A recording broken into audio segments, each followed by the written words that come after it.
کیا استخارہ صرف مخصوص لوگ ہی کر سکتے ہیں؟ اور جہاں تک تعلق ہے اس بات کا کہ کیا یہ کوئی مخصوص لوگ کرتے ہیں، تو جیسا میں نے عرض کی کہ حضور صلی اللہ علیہ وسلم اپنے صحابہ کو سکھایا کرتے تھے۔ ہر انسان کا اپنے خدا کے ساتھ ایک تعلق ہے، اس تعلق کو زندہ رکھنا چاہیے اور دعائیں لوگوں سے لینی چاہیے۔ خلفاء ہیں، انبیاء ہیں، خلفاء ہیں، وابتغوا الیہ الوسیلہ، وہ اللہ تعالیٰ کے پاک وجود ہیں جن کی دعائیں، لیکن ہر انسان خود یہ کر سکتا ہے اور اسے کرنا چاہیے۔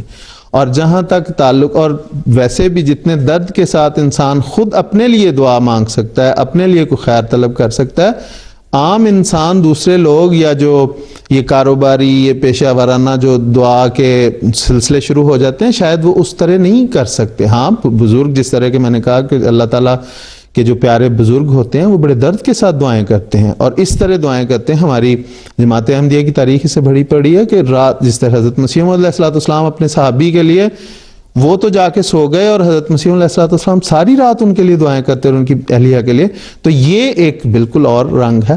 تو وہ بھی دعائیں لینی چاہیے، لیکن استخارہ جس طرح حضرت حضور صلی اللہ علیہ وسلم کی سنت سے پتہ چلتا ہے، صحابہ کی باتوں سے، کہ ہر ایک کو کرنا چاہیے، ہر کر سکتا ہے، ہر ایک کا اپنے خدا کے ساتھ تعلق ہے۔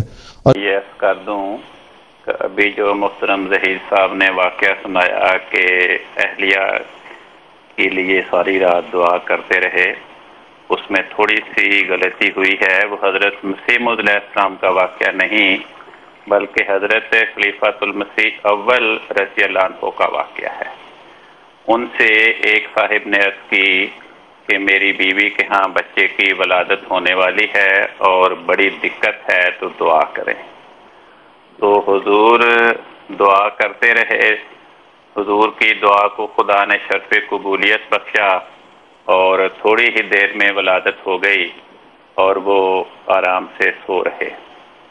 فجر کی نماز پہ حضور نے ان سے پوچھا کہ کیا بنا، تو انہوں نے عرض کی کہ حضور جب میں دعا کے لیے عرض کر کے گیا تھا تو جاتے ہی تھوڑی دیر میں آسانی کے ساتھ ولادت ہو گئی، تو میں پھر سو رہا۔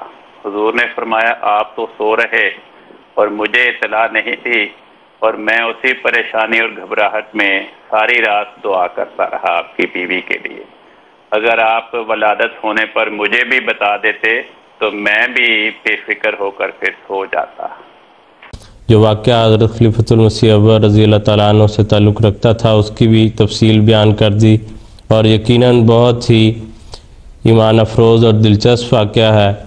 اور یہ روایات میں یہ لکھا ہے کہ جب وہ یہ واقعہ بیان کیا کرتے تھے، اور جن کا نام حاکم دین صاحب تھا، تو وہ رو پڑتے تھے، اور ان کا یہ مشہور فقرہ جو ہے وہ لکھا ہوا ہے کہ وہ کہتے تھے کہ کہاں چپڑاسی حاکم دین اور کہاں نور الدین اعظم، کہ ایک انسان جس کی اپنی تکلیف ہے وہ تو اس کے بعد سو رہے، اور خلیفۃ المسیح ساری رات جاگ کر اس کے لیے دعائیں کرتا رہے۔ اور یقیناً یہ انعام صرف اور صرف جماعت احمدیہ اور اس کے احباب کو ہی حاصل ہے۔ اللہ تعالیٰ یہ انعام ہمارے لیے ہمیشہ جاری و ساری رکھے۔ اور آخر پہ ہاں ایک بڑی ضروری چیز حضرت مسیح علیہ السلام نے اس کے متعلق بہت خوبصورت ایک بات لکھی ہے، وہ میں بیان کرنا چاہتا ہوں۔ حضور فرماتے ہیں آج کل اکثر مسلمانوں نے استخارے کی سنت کو ترک کر دیا ہے، حالانکہ حضرت صلی اللہ علیہ وسلم پیش آمدہ امر میں استخارہ فرما لیا کرتے تھے۔ سلف صالحین کا بھی یہی طریق تھا۔ چونکہ دہریت کی ہوا پھیلی ہوئی ہے، اس لیے لوگ اپنے علم و فضل پر نازاں ہو کر کوئی کام شروع کر لیتے ہیں، اور پھر نہاں در نہاں اسباب سے جن کا انہیں علم نہیں ہوتا نقصان اٹھاتے ہیں۔